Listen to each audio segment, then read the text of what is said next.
Hey guys, welcome to the Fiery Petrol Williams show. And I am for a treat today. So we have Inge with us. And before I launch into that, my intention with today's podcast is to show you that it is possible to live a life that makes you feel alive. And Inge is going to show us how to do that, because I often find talk is cheap, right? And we can tell people how to do it, but really demonstrating how it's done is really important, yeah? So let me introduce Inge, because she's amazing. So she's a stunt coordinator, stunt performer, and intimacy coordinator, which I'm really interested in finding out more about, and has worked on many international and homegrown films and TV series, from The Fall Guy, Mad Max, Home and Away, and many more over 23 years. And she's still in one piece, which is amazing. The outside anyway. Yeah, gaffer tape. I love that. And of course, she owns her own PT and Pilates studio. When I read that, I was like, that almost seems serendipitous, like it's hand in hand, right? How long have you owned that studio for? About the same time as being involved in the stunt industry, so 20 plus years. So you must have started it before it was all the rage. Was Pilates always the rage? Like, was it always a thing? It's not. No, I think it's definitely become a lot more mainstream. Yeah. I started it because I was a dancer originally before I moved into the stunt industry. Yeah. For me, Pilates was an essential part of my training. And I started Pilates when I was around the age of 16.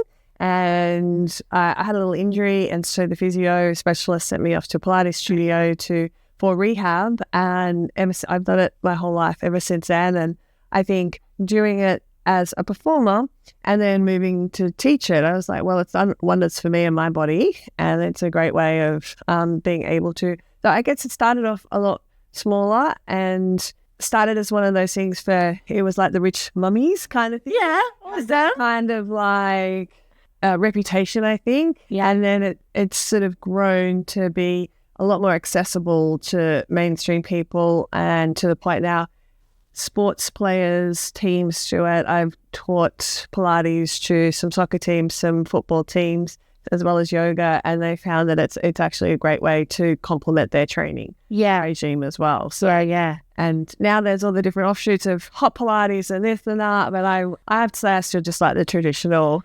Pilates, whether it be mat or reformer. So. I find Pilates one of the hardest things to do, because it uses core muscles, stretching.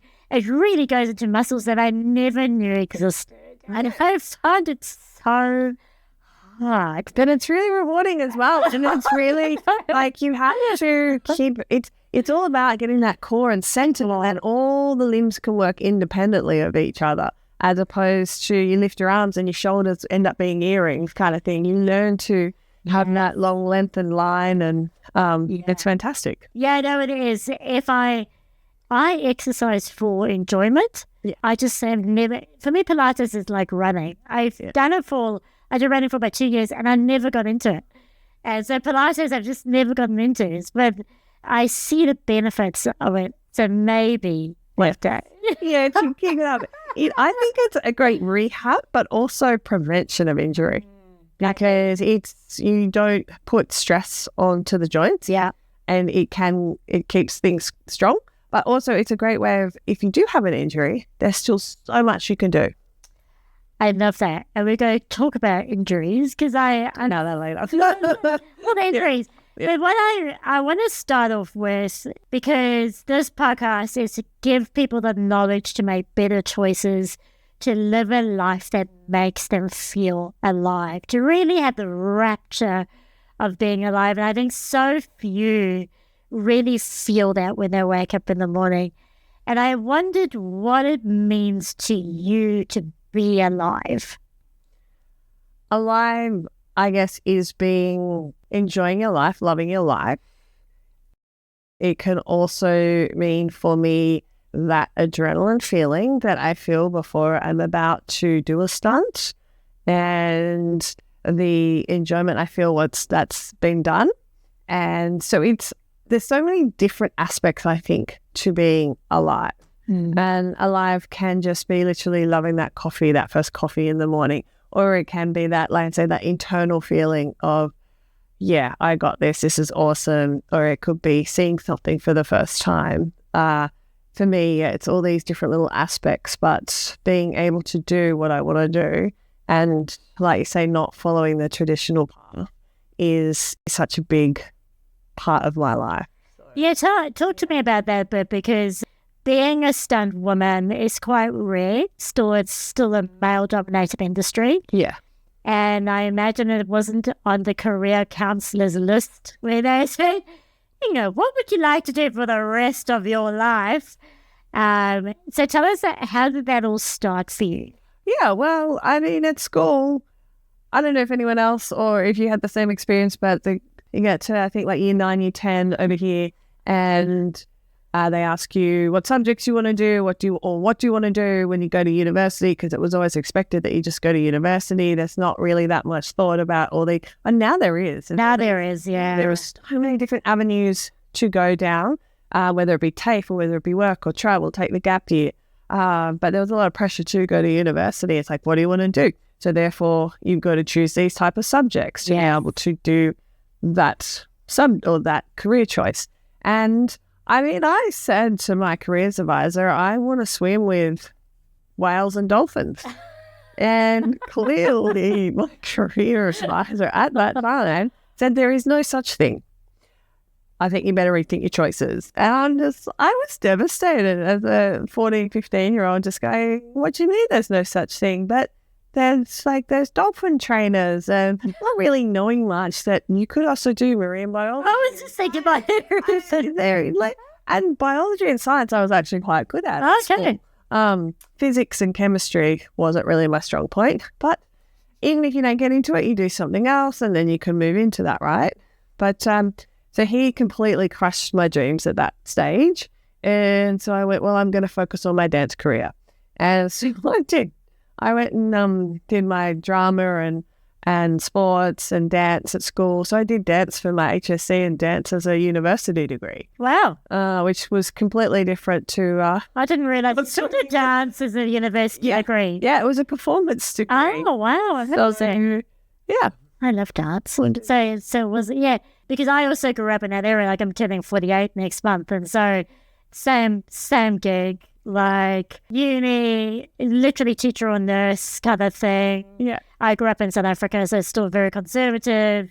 And our highest aspiration was having kids, really, it really was. And because I got my honours in education, and then, but even before the end of the 4-year degree, I think 90% of the women in my class were engaged or married.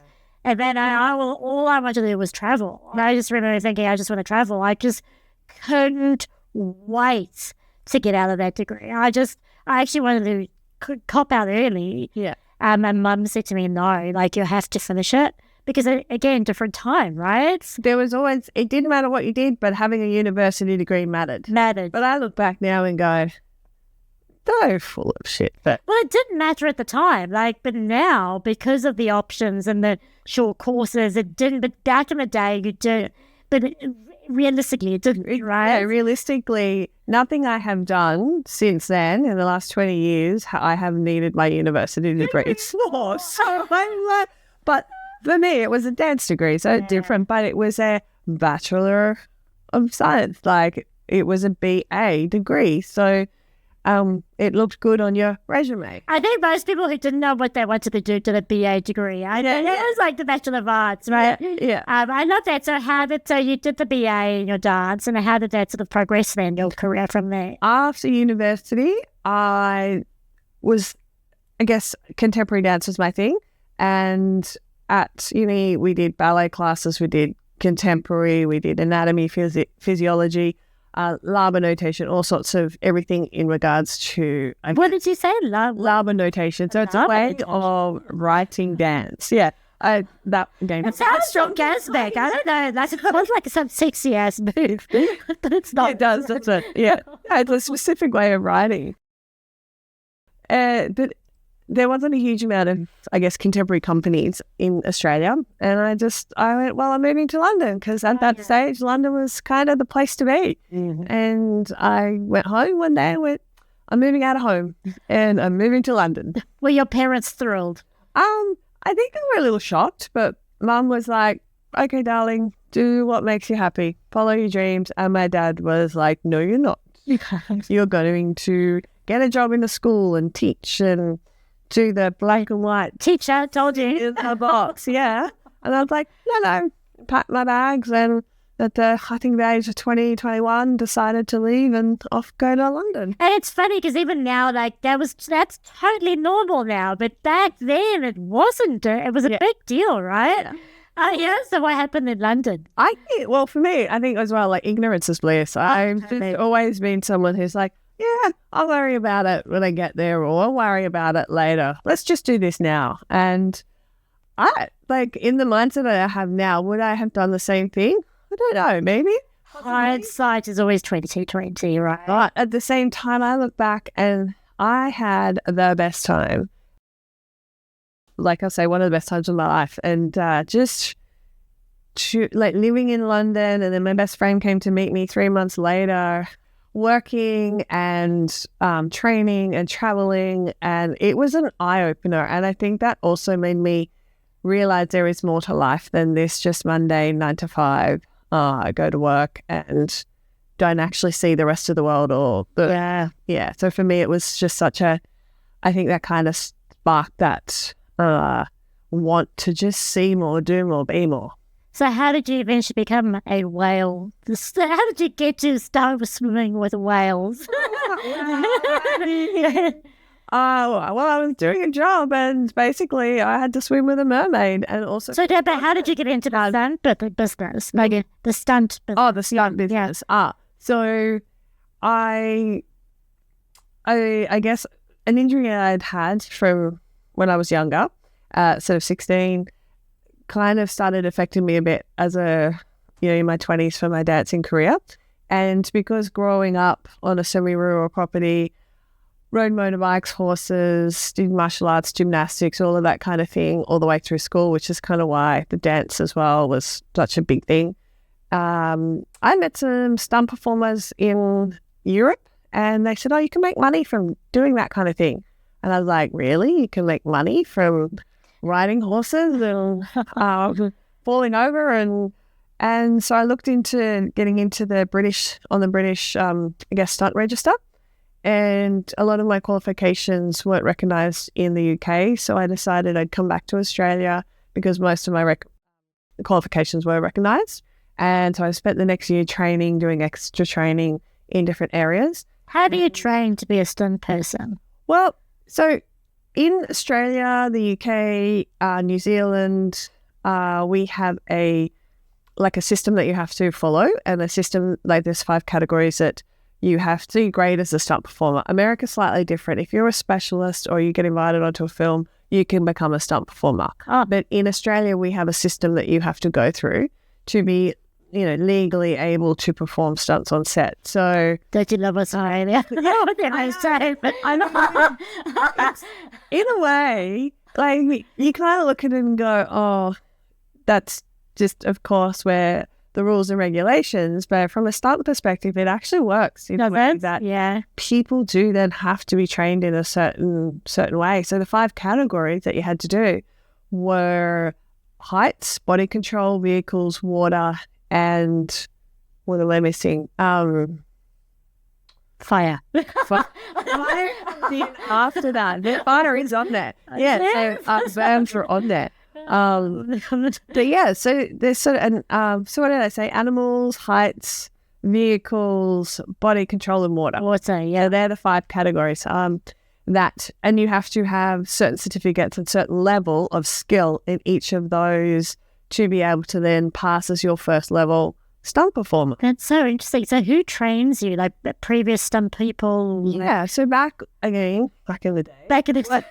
When I started 20 plus years ago, there weren't any stunt schools. But now, over the last few years, there's some stunt schools that have opened up. So we have a couple here in Sydney, some in Melbourne, Queensland, where people are required now for a minimum of 6 months to train with these schools or a stunt coordinator before they can go for their grading. They still have to tick all the boxes, but there's schools now that you can go to train. Okay. We used to just get together. There was a group of us that would go through training and go, okay, so we're going to go do some high diving, and we'd get a instructor and we'd go and do a couple of weeks of high diving.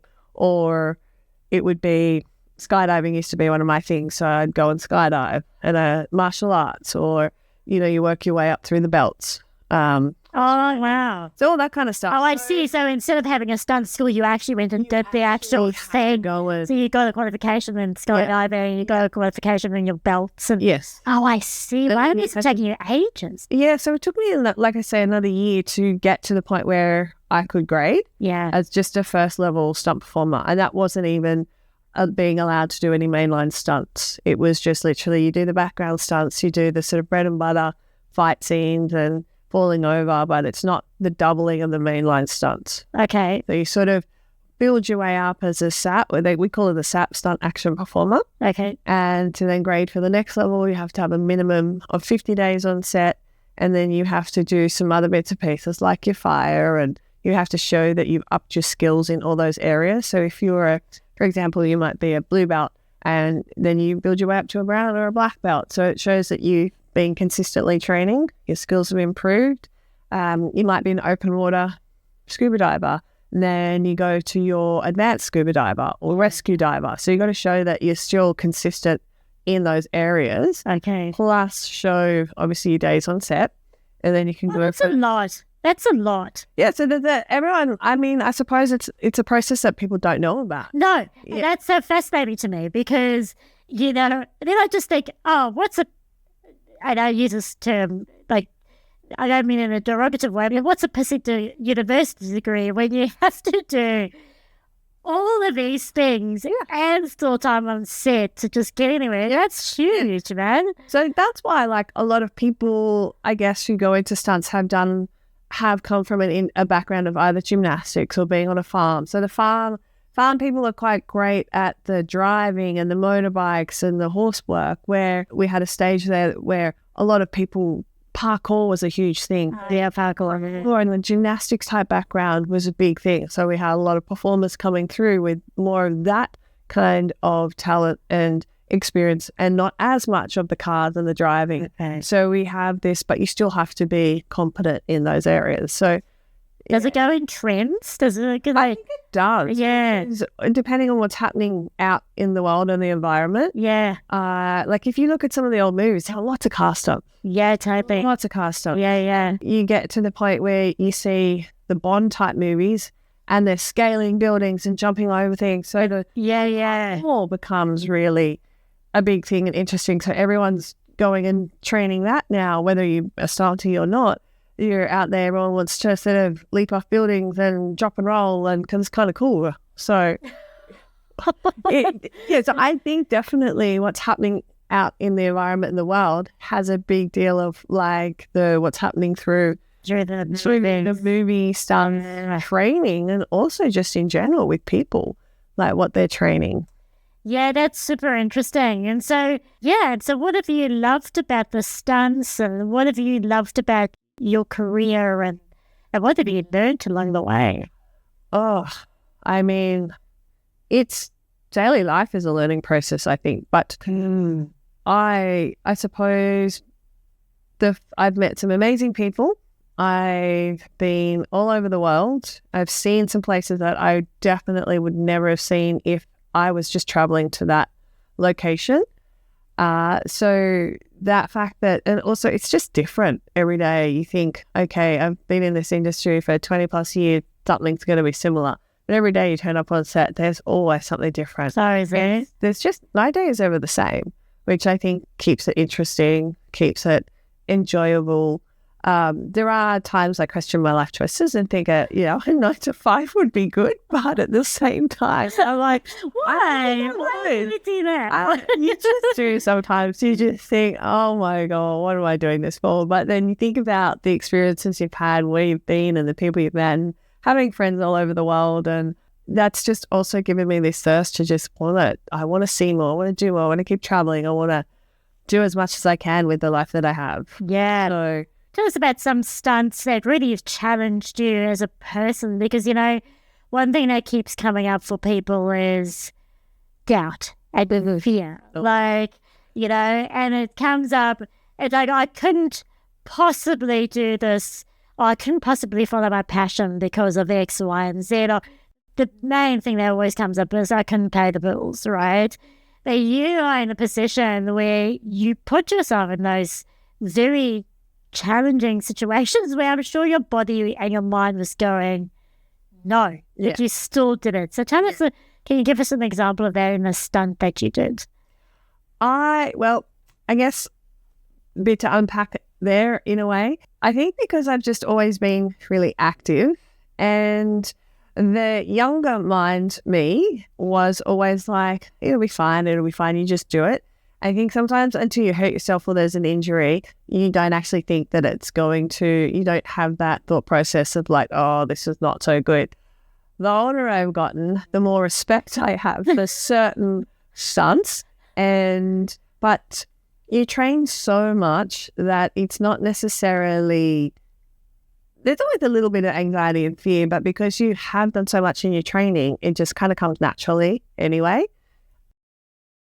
So I think that's such an important part. But so what you're saying is, are you saying like it's a practice muscle? Yeah. That you have to just keep doing and doing, just pushing a little bit further, a little bit further. Yeah. And so eventually you're so practiced in it that when it comes to the craft, you just know what to do. Mm-hmm. Yeah. So when was there a stunt where you muscle memory? One of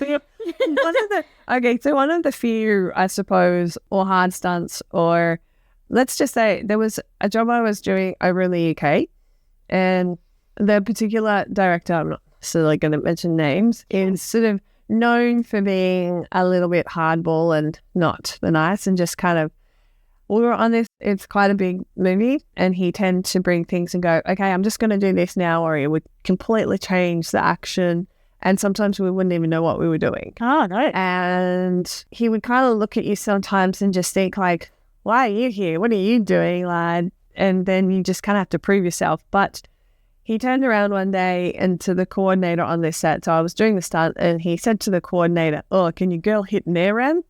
And like, it's just like plan for the day. So an air ram is just basically this thing where you step on and it shoots you off into the air, and you do flips and things on it, and they pressurize it. So it's a pressurized thing so that once you hit it, it sort of, they fire it. So the timing's got to be right. And if you hit it wrong, like you can blow your knee out, you don't end up shooting off into the air, that sort of thing. Lucky for me, I had trained air rams back in Australia. And so the coordinator that I was working with, I knew him, but I hadn't sort of done much performing for him before. And so he's like, yeah, she can. And he's turned around to the he's gone, have you done it before? And I was just like, yeah, I have. So we were out the back because there was half American crew, half UK crew. And so this was a stunt between one of the other lead stunt doubles and myself. And so we were just doubling two leads. And so we get the Americans and the British out the back, and we start practicing a few air rams out the back. Everyone's happy that it's all going to be good because we both had to hit these air rams at the same time and do this flip in the air. And so there was no mats or anything, and it was flip in the air. And then there were no mats. And no, so we just had to have our own padding and stuff under our costumes. And then we get up and we run, and everything's exploding around us, and so anyway. You make it sound so nonchalant. You're like, oh, it's a bit things blowing around, we just have to roll over. But I think that comes to the point of, one person's, like, the level of risk, because you've done it before and you have a high level of risk. Like, for me, I'm like, whatever. I think I hadn't trained the air rams as well. I mean, but at that point, I guess because you've done gymnastics and you know how to do those things, you pick things up pretty quickly. But at the same time, air rams are quite a distinct thing.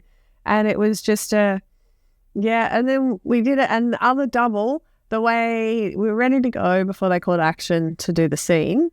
And I could tell, so you've got the American stunt coordinator and the UK stunt coordinator. And I think the UK stunt coordinator was just like, oh my God, get this right. And because so for me, it was a bigger stunt. And for me, I go into this sort of quieter moment. I rehearse it in my head. I breathe. I'm seeing at the timing. Some people are different. They need to hype themselves up before they do something like that. I go a little quieter. And so we've got the American double, like, oh, yeah, So American. and then they're going, so it's chalk and cheese, right? So anyway, they call action. We go, bang, done. Everyone loved it. It was used in advertising all over the world for this particular movie. It was in the scene, obviously. And the UK coordinator's like, oh, thank goodness.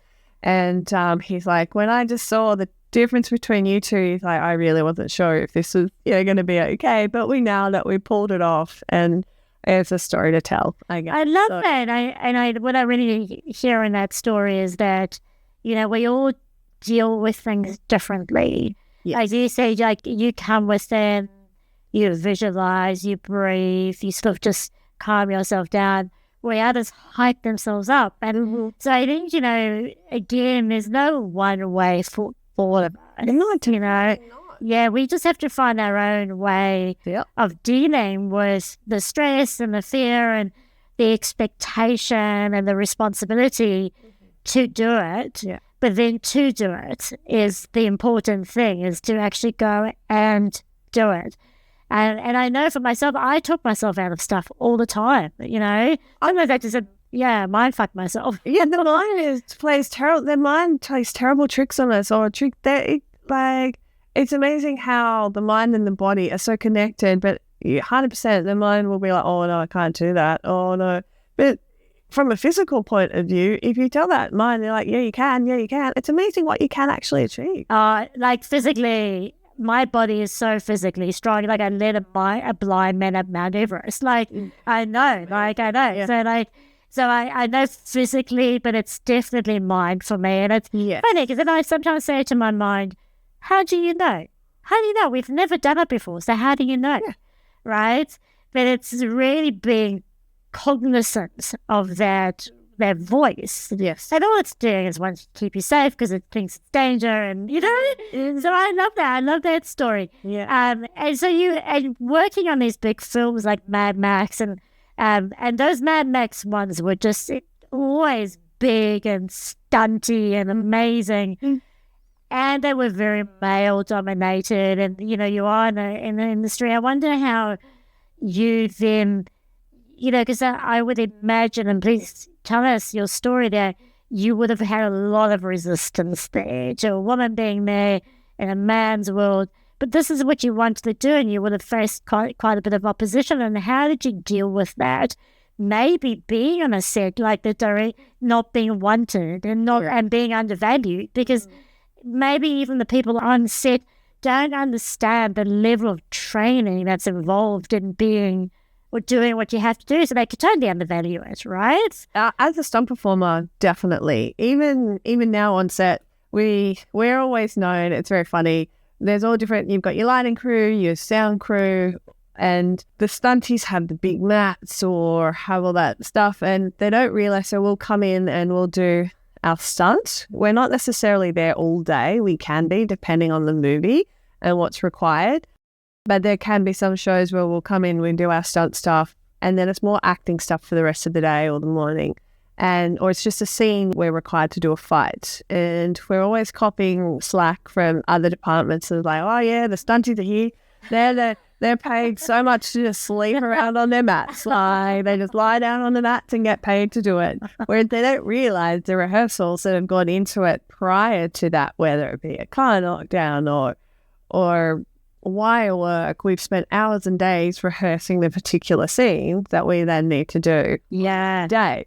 So there is a misconception in a way that, the stunties just come in and do their thing and but just don't do what the stunties do and then see how much you lie around on the mat, That I'm going a bit off here, but even with some of our actors that we offer them knee pads, hip pads, shoulder pads for certain particular scene. So we'll do the hard stunt stuff and some of the action, but there might be one where an actor has to just drop to their knees or something. And most of the time the actors, actresses go, oh no, I'm okay. Because they think you can see the pads underneath the costume. So they say, no, I don't want it because they don't want to look, funny on set or look big or whatever it is. They do it once and then they come to you afterwards and go, actually, can I have that? Yeah, I know, right? And we're like, worries. Like, so that's kind of a bit off, but it's amazing how they'll do something once and go, oh yeah, I'll come. Yeah, I do. I want to talk to you. Do you mind if I have those pads? I'm like, yeah, there you go. I'm like, trying to and then, from a performer, if you're doubling someone, you look after that actor. And then the coordinator, you make sure they put their pads on to do this. You try and do all that. And even if they say no, you can't force them to put their pads on. Yeah, of course not. And then they'll do it. And the coordinator go, have they got their pads on? And you're like, no. And they're like, why not? And you're like, well, they wouldn't put it on. Yeah. And they do it once. And then, anyway. But it's an interesting one, though, isn't it? It's not arrogance. It's probably just ignorance. But I understand they're in a different mindset. Yeah. But we're physical, they're more the acting side of it, and they don't want something to ruin their, process or their ability to perform the scene properly. Yeah, interesting. But we also want to look after them to make sure they can keep going. So, what did? But from the male dominant point of view, yeah, it's always been more men than women on set from a stunt point of view.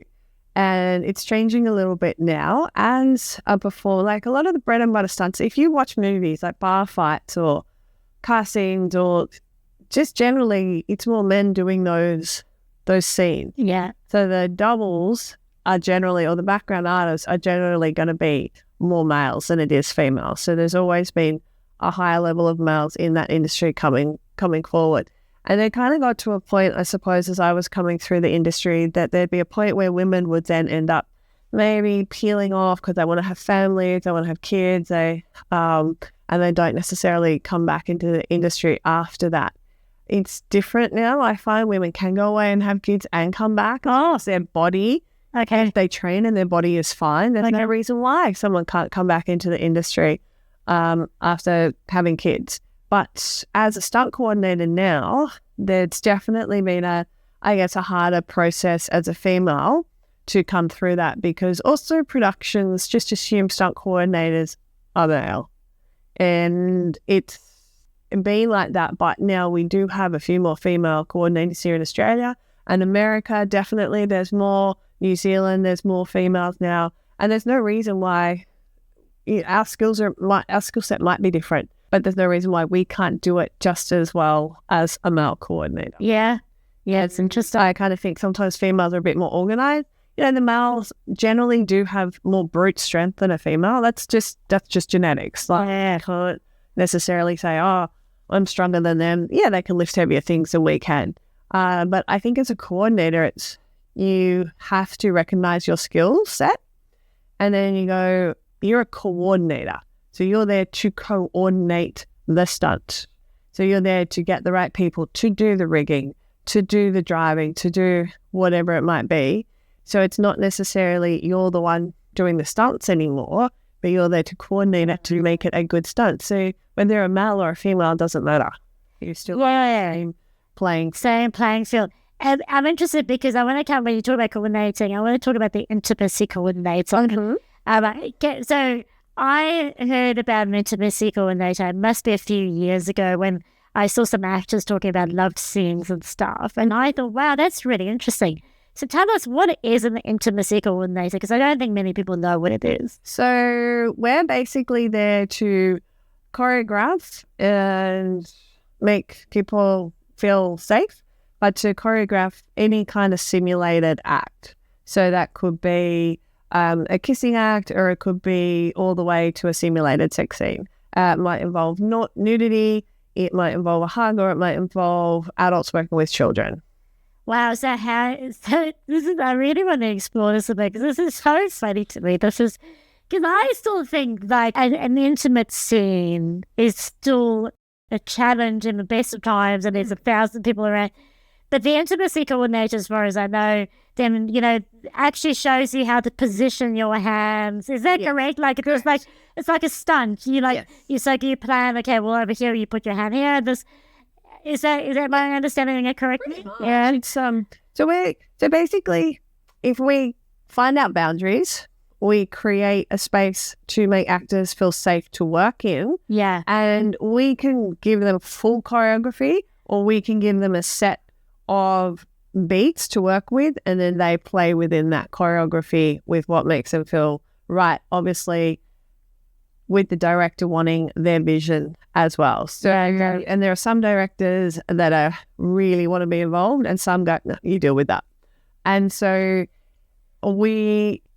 it's amazing how you hear all these stories now, how actors felt pressured to do certain things, whereas now having an intimacy coordinator that have just said, yeah, if you just move your body slightly this way or that way, we mask whether it be the buttocks or the breast, or if your hands this way or that way, we're not going to see any of that. They realize that, they feel super comfortable within that scene, and then that allows them to really embody that intimate scene, what that is, depending on how choreographed or how full on the scene actually is. And it's funny, like during the training, so I spent a couple of years doing my training as an intimacy coordinator, and finished off we learned how to do a lot of, like you say, the positioning of hands and body, legs, and we would work with each other. So it was something that, it's like with, I guess, stunts, and even in my teaching, I'm not going to give someone something that I've never actually done myself before. If I've experienced it in my own body, then I can better teach that and share it. And I think to do that, to try and tell someone to do something or get them to do something when you haven't ever experienced it in your own body is kind of hard. Or that's just my process. That's why I agree with you, and I think that's a level of authenticity and empathy, I think. And you feel what it's like, and then you can explain it better. Yeah. And it's a bit more authentic, and people trust you a bit more. Yeah. Because you can say, I've been there. Yeah. Now I know how you feel. Yeah. Which is what, with the intimacy stuff, we were in all sorts of positions. We had our heads in each other, who sounds a bit, can't take this out of context, but head in people's crutches and all sorts of things, learning how to position camera angles that would work. So we could then take that to our actors and show that to our actors. And a lot of them that haven't worked with an intimacy coordinator before have gone, oh, so that's how, I'm not going to give the secret away, but that's how we do that. Yeah. And it's like, yep. That's amazing. And there's barriers, and there's all sorts of garments that we use to hide bits of the body that people don't want to show, camera angles, all that kind of thing. Yeah, closed set. A lot of the intimacy scene, we try and get a closed set. But it could be as simple as adults working with children, where they've got to give them a big hug. Make sure that the kids are fine, working with that other actor. So I guess as an intimacy coordinator, we're there to do such a variety of things. Yeah. We're just there in the background, kind of open that anyone, even whether it be the crew, if the crew are feeling uncomfortable about something, they can come and talk to us. Yeah. We're there to try and make it flow better, not to be a handbrake. Yeah. It's super amazing. And there's so much going on there, isn't there? There's just so much. What's always fascinated me about the movies is that there's so much going on that we don't see, right? I mean, one scene just looks like a scene, but the work that actually goes into it is amazing. Yeah. I just love how you've morphed. You sort of really morphed your career along and really grown into it. And I think that's so wonderful that you've done that. And to have been in an industry that can chew people up and spit them out for so long. Yes. Yeah. Is quite big, right? Yeah. You did say to me before when I asked you, what was a really special moment where you really felt alive, and you said there was a scene you had to do a stunt with a horse. You love that. Yes. Look at your smile. I love that. Tell me about that, because that obviously is very special to you. Yeah. I grew up obviously riding horses. They've been a big part of my life. And my first stunt job was actually a horse job. But that wasn't the scene. I had the opportunity a few years back to work with this big black stallion Friesian, and any horse girl probably, I mean, I'm not speaking for everyone, but to ride off, into the sunset on this big black stallion is pretty kind of in their dreams. And so we were working on this job, and this Frisian, the guy who owned it, had it since it was a baby. It was 12 years old. And the first little thing was kind of funny because they were there and they were like, oh, have you ridden before? Because I was there for the stunt, not necessarily for the riding. And the stunt was the horse gallops along and I jump on its back and do a flip off the horse. Okay. I'm on a wire as well, so it kind of morphs into this flip and landing into this kind of fight scene. And I looked at the owner and the horse wrangler and said, actually, no, it's my first time. Like, they're actually, and their faces just dropped.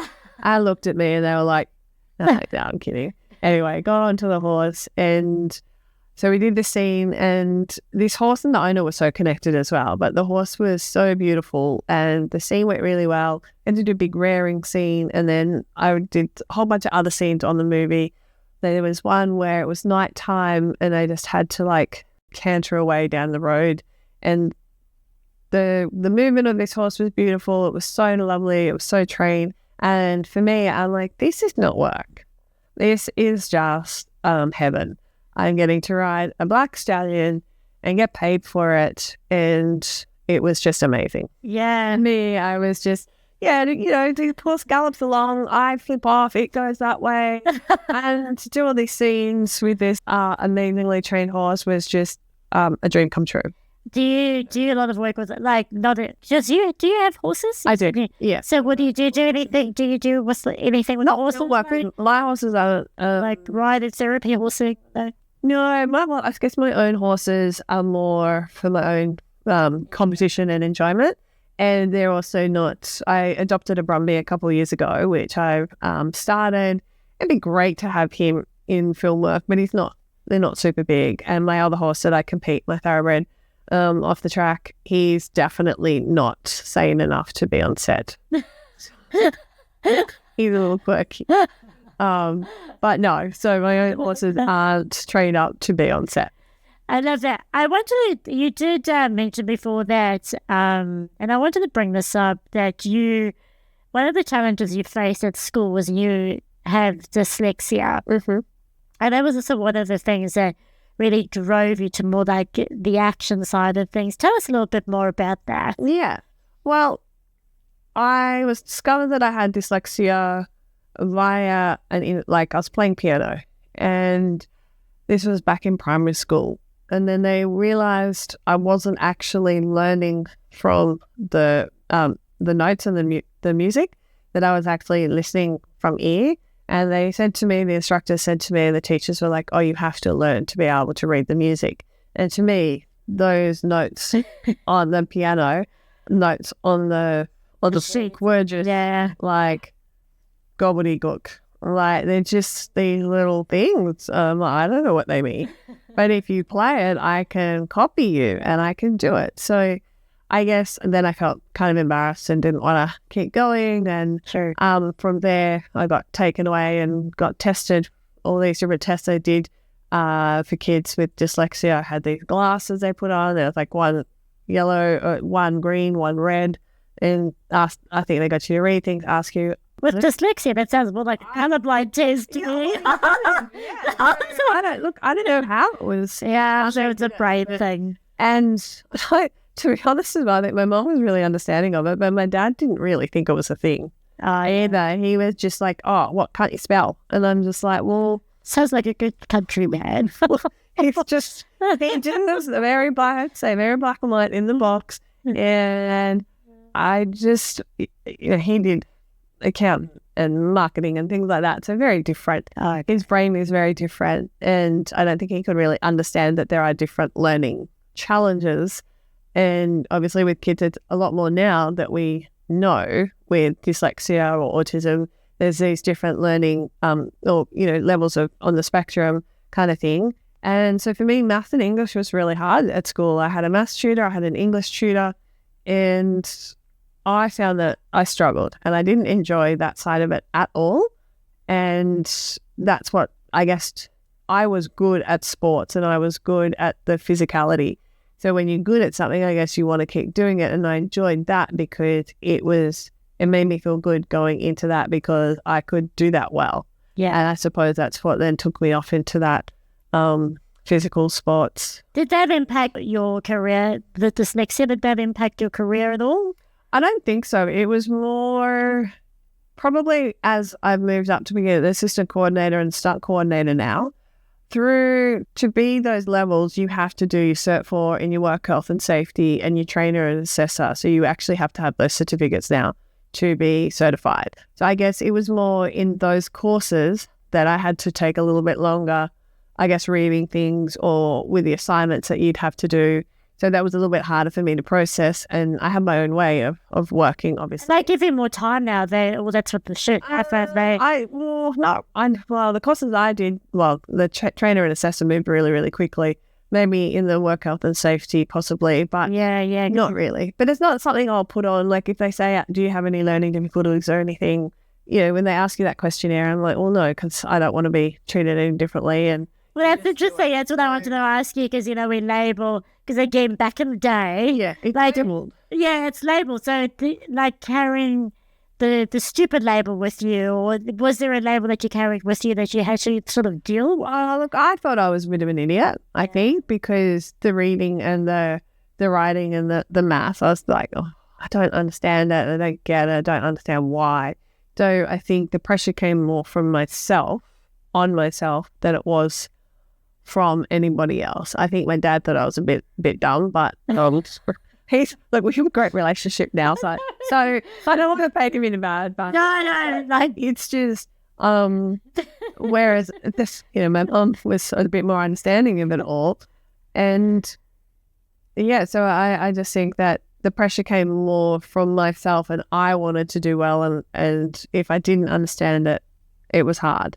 It's funny as children, though, we look for love and affirmation from our caregivers, and and when we don't get that, we look for it in other ways. So then, if we put down for not being able to do read properly, then we look for affirmation and ways to get love in different ways, and then we become so hard on ourselves for that. And just like there's no right or wrong anywhere. Dyslexia is a different way of processing information.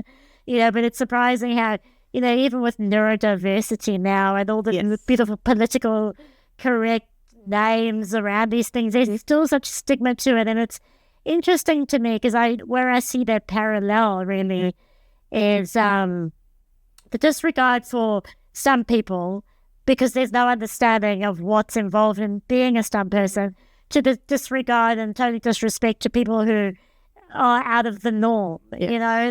I've got a few friends who are high-functioning autistic, high-functioning, all vastly different, right? Then I have such a respect for all that. I mean, I love all my friends very dearly, but just accepting them for each person for who they are and how they show up, not how I think they should show up. Yeah. Isn't that an interesting one? I think when you have those friends and you find them that are accepting of you, how you are, is fantastic. You don't want to have friends that you feel like you've got to be someone else or judge for how you behave or what your thoughts and feelings are. Yeah. You need that community around you that supports you for who you are is a big thing. Yeah, and I think for me, it always comes down to the acceptance of who I am. It's really like, this is who I am and this is who I am. And it's not like, this is who I am and I can't change. It's more like, this is how my brain works, for example, and this is how my brain works. This is just what it is, right? And so I think, that really is a life lesson for me and continues to be, that non-comparison lesson for me is always a big one. Yes. So I just think, and I think that's also something, a crux for me to feeling alive. In everyday life, as you say, it's like, really being joyful and grateful and appreciative for what I have and who I am, instead of always looking at what I don't have and what I've not. Has that ever shown up in your life like that? Definitely. I think if you're always wanting more and I've got to have this car, I've got to do this, I've got to do that, you're just never happy. Yeah. If you hit the nail on the head, you've got to be, I guess, appreciative and happy with what you have, because I think you're actually, just because more materialistic things isn't going to make you a happier person. They say a lot of people that have more money, they have more stresses, they have more issues, whereas the person who has less is generally happier within themselves. And I think there is something to that.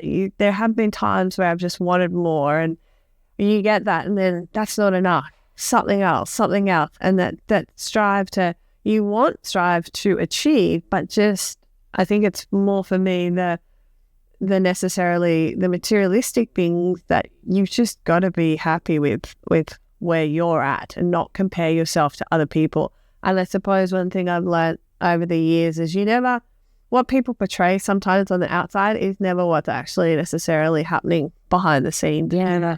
It's very hard to actually know, I guess what is happiness or what is that contentment. Yeah.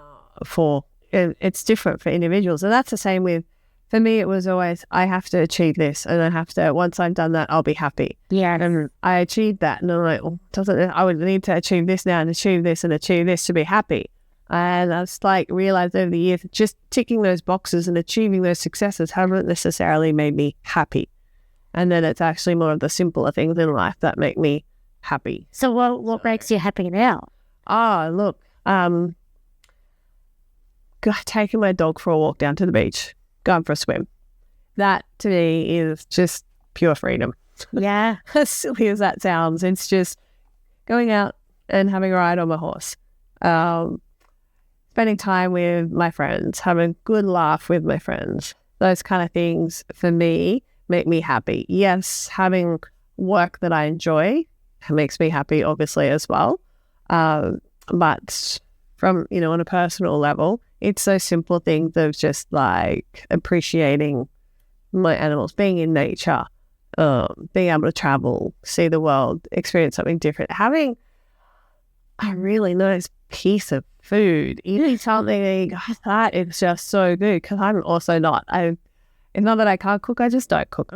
I'm lazy. On toast is great. But if I'm somewhere and if someone cooks for me and I'm like, oh my God, this is so good. I'm with you, because I love eating, but I hate cooking. So when someone cooks me a good meal, I don't know how to use the spices. Yes.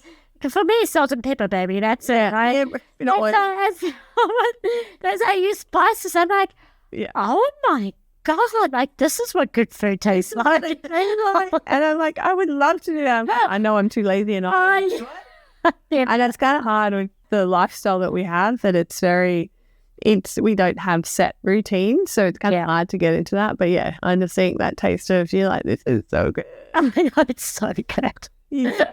Absolutely. But do you have any spiritual practices? Do you meditate or anything like that? Yeah. Yeah, I do have my woo-woo side. Yeah, tell us about the woo-woo. We're all about woo-woo, darling. This is the woo-woo zone. Encompass that more as I've gotten a bit older through my performing career. So I've always done the dance and the, yoga and Pilates and things like that. And sort of I found that when I was younger, like for me, it was all about go hard, go fast, just push yourself every single time you train.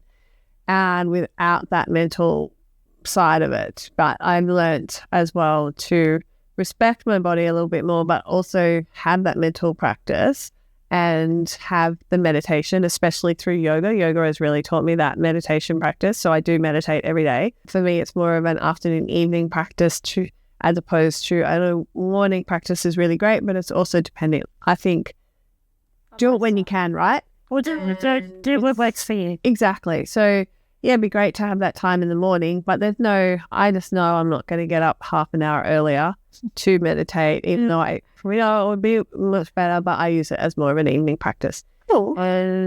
But yes, pretty much every day it's something, and I think that's really helped me as well in my own practice with life, being more not firing back so quickly either with things, just taking that breath. And if something stressful happens in your life, not going blah, blah, blah, or sending that email straight away or whatever it is, you take that moment to go, oh, hang on, breathe. Yeah. And let's think about this. And then that initial reaction settles, and you can actually think clearer about it. And And meditation to me might just be 5 minutes of breathing, or it might be half an hour to an hour of actual, I guess, seeing colors and the thought processes and all those kind of things. So it can be quite a short practice or a longer practice, depending on where I'm at that day. Yeah, it's so interesting. And that's really what it is, because the mission of this podcast is to give people the knowledge to make better choices. Yes.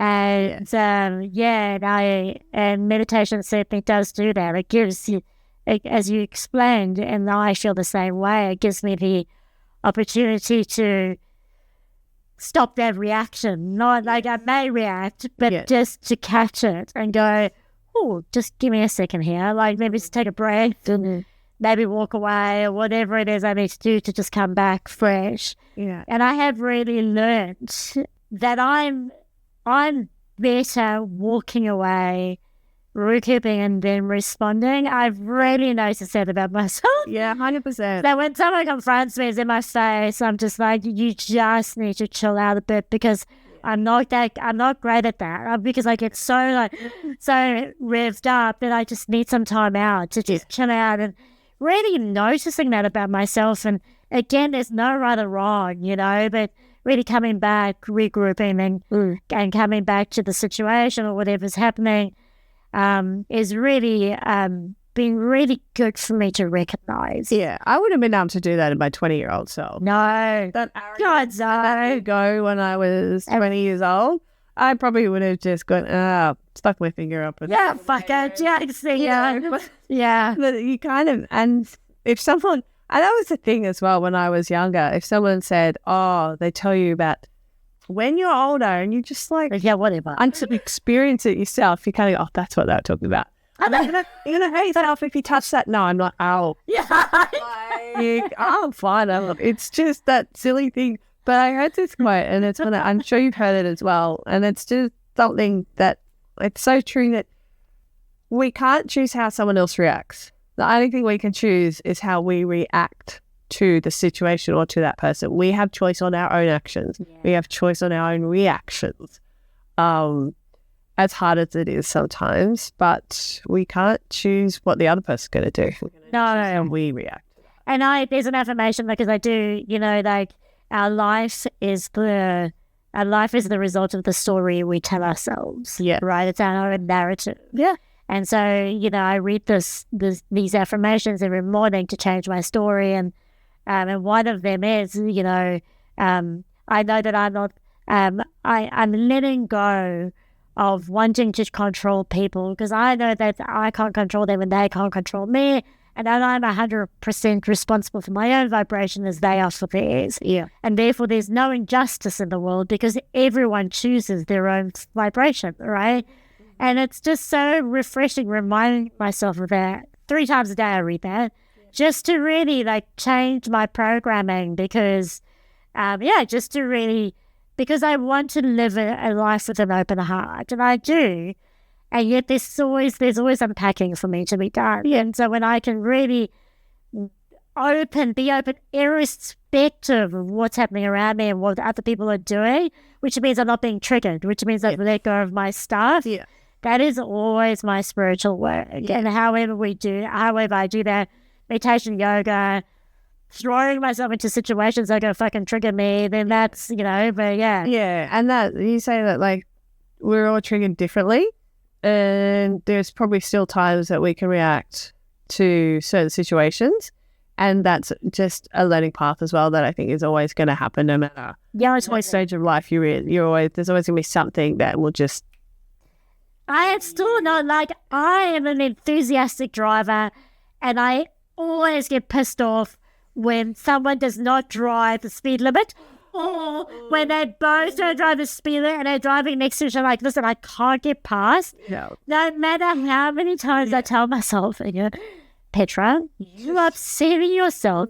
If you just accept it, it will go away. But I just really cannot do it right now. And I'm so angry in the road rage. You try and overtake and they speed up. I want to kill you. Yes. Yeah. Yes, I know. And you see little things that someone walks really slowly or walks really. Oh, the phone, walks with their phone in their hand. Like, Yeah. these little pet peeves, I have to let go of that. Have those. We all have those. I see. So I love that. Just to wrap things up, so interesting. I thank you for sharing like your experience as a stunt person and your personal growth as a person and as a woman. And I just love that. And I just love, showing it. I love that. Showing someone who is successful, and the movies always seem so glamorous and everything's so wild, and how it's all portrayed. But it's also just understanding that the work that goes into something and showing up and being committed to that. It's like we have long days when we're doing a film, and you say glamorous. Like quite often we're on location and the bathrooms are Portaloo. So that's glamour for you. We don't even 50-degree whatever it is. But there's no glamour when you're on set. Trust me, the wigs or the costumes or whatever it is. It's just it's definitely not a glamorous industry, but it's definitely we put our heart and soul into what we do, and we love it, and it's just part of. Yeah. How long do you think you're still going to do? Do you still do many stunts now, or are you doing mainly the coordination? Mainly into coordinating. I don't perform as much. I still perform a little bit. Yeah. Okay. But I'm not. The younger, more athletic ones these days can take the hunt. So they're not even to the other ones. To coordinate. And there was a time when I was a performer that I wouldn't be thinking about coordinating, but as I've moved through that process, coordinating something now and seeing that on screen actually gives me a lot of enjoyment to go, we choreographed that, and to see that storyline or to just see that movement on screen, even if I'm not the one doing the stunt anymore, that actually gives me quite a lot of enjoyment, but it's taken quite a few years to get to that point where I'm actually, whereas before that slight bit of ego wants to be the performer that gets the clap at the end of doing a big stunt, whereas now I'm all right, someone else doing that, but having choreographed for them to do that. Yeah, that's just nice. But it's taken a little while to shift into that mindset, I think. Yeah, look, I can see how the ego could come in there. I would totally be so egotistical because I'd be like, yeah, I'm so hot. Do you want that? Yeah, you want that to be like, yeah, woohoo. Because you've just done a rocking awesome stunt, right?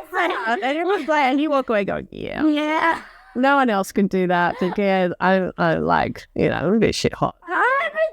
I would be there. I would own that so big. Yeah. And to move away from that. Yeah. But again, that's such a big personal growth thing, isn't it? It is. Yeah, I love that. And I love that we're finishing off with that because I think what it shows is it's okay because it's all okay and it's all a process, and being alive and feeling alive is a process always. And you're not always going to be on the highs. There are the lows, but you never know what the highs feel like unless you experience the lows either. Yes, and what I'm making right now is not labeling them high or low. Yeah. Because the only reason they're high or low is because I label them high or low. Mm-hmm. So if I can just accept them for what it is, I've said I'm working on it actually.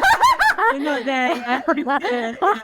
Then I can just accept it. But I think that's it. Oh, Inge, I have so enjoyed this. Thank you so much for sharing that. And I did want to mention, Inge, well, you one of 4 stunt women in Australia. Did you say that? Yeah, there's 3 stunt women in Australia, but 5 that are graded.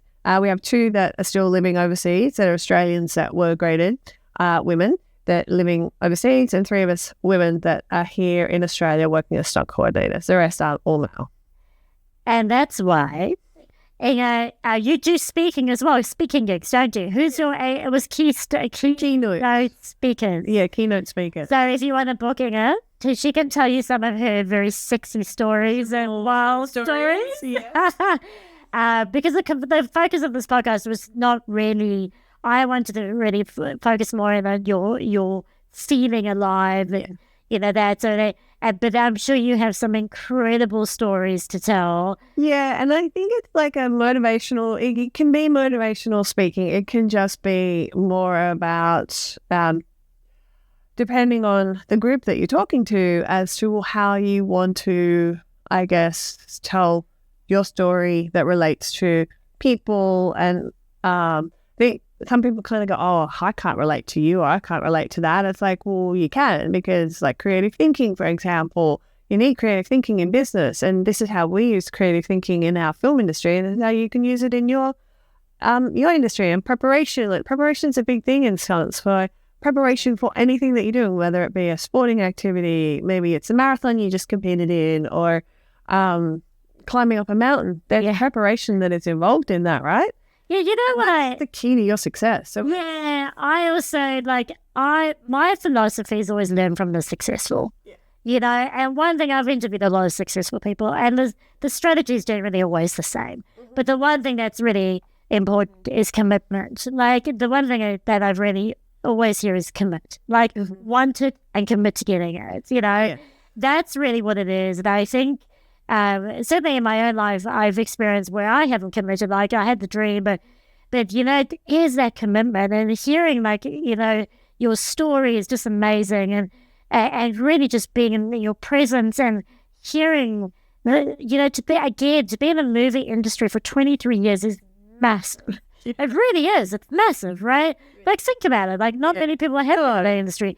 So relatability is always a matter of choice. So I think you'll be an amazing speaker, and I think if you'll have great stories to share. So and I'd be in the audience because I want to hear these stories, but I didn't have time today.